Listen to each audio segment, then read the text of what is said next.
Hello and welcome to another complete Cambridge IGCSE PE lesson, the first topic in Chapter 7 on the principles of training. As always, you'll learn absolutely everything you need to know for your exam, and today you need to be able to understand the principles of training and overload, to apply these principles to a training program, and to explain the dangers of overtraining. We're all aware that training is essential for anyone who wishes to make improvements in fitness and performance, and that the outcomes achieved through training will vary greatly depending on how well a program is planned and implemented. Since everyone who exercises has different strengths, weaknesses and targets, training must be personalised to suit an individual's needs, which is why background information is often gathered through the use of questionnaires prior to planning. Once the planning phase begins, a clear set of principles must be adhered to, which can be remembered using the acronym SPORT.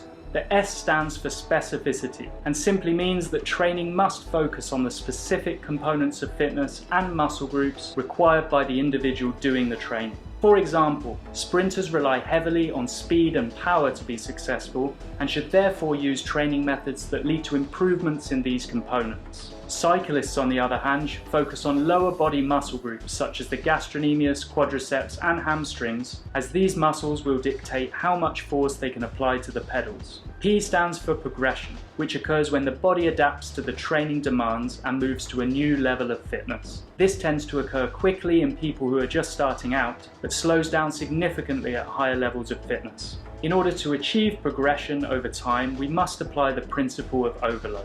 This essentially means pushing the body beyond its current limits so that it's forced to adapt to the new demands. There are different ways of overloading the body through training, but we'll return to this later on. The R stands for Reversibility, which states that training effects are reversible and fitness benefits will be lost if training intensity slows or long breaks are taken. Long-term injuries often lead to reversibility, and athletes can experience muscle wastage or atrophy, as well as a deterioration of a range of fitness components. Our final training principle is Tedium, which essentially means boredom. When planning a program, it's really important to include some variety, as boredom can cause you to become demotivated, and demotivation can lead to dropout and reversibility.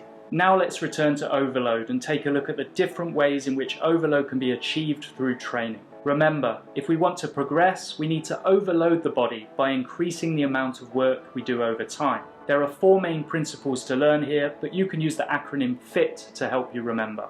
The F stands for frequency, which relates to how often you train. For example, 2 weight training sessions a week may be all you can manage initially, but once you start to acclimatise and become stronger, another session can be added to your schedule. I stands for intensity, and there are a variety of ways in which you can make your workouts more physically demanding over time. For example, a marathon runner may work towards maintaining a higher average heart rate during training, while a rugby player should ensure they gradually add weight to the barbell when squatting in the gym. T stands for time and relates to how long our training sessions last for. By gradually increasing the duration of our workouts, we place more stress on the body, leading to an increase in fitness as the body adapts. The final T stands for type, and essentially means that the type of activities we select must be appropriate for our sport and help us progress towards our goals. Applying overload to a training method that has limited relevance for your sport will not provide the benefits you're looking for. So overloading the body is essential if improvements in fitness are to be made, but we need to be careful, as sudden increases in workload that don't give the body time to adapt can lead to a state called overtraining.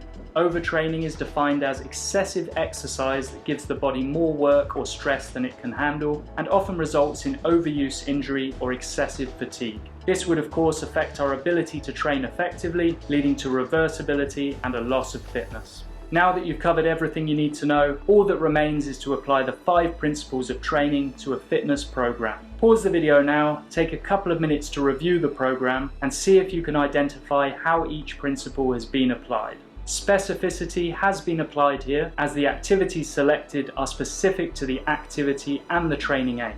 Lower body muscle groups have been targeted, which is essential for running performance, while continuous training will help to improve stamina over time. A knowledge of progression is also evident, as the athlete has applied overload by increasing the time spent exercising from one session to the next. The fact that rest days have been included also hints at a knowledge of reversibility. If rest days hadn't been included, the runner would be at a greater risk of overtraining, which could force them to take a break from their training program and lose some of their improvements. Finally, the athlete has included some variety by using 2 different training methods. This will help to relieve tedium and improve levels of motivation and focus. Well done! You have just covered everything you need to know on the principles of training and overload. Double check your understanding against the knowledge checklist and come back next time for topic 2 on the methods of training. As always, I hope you found this lesson useful, and I'll see you in the next one.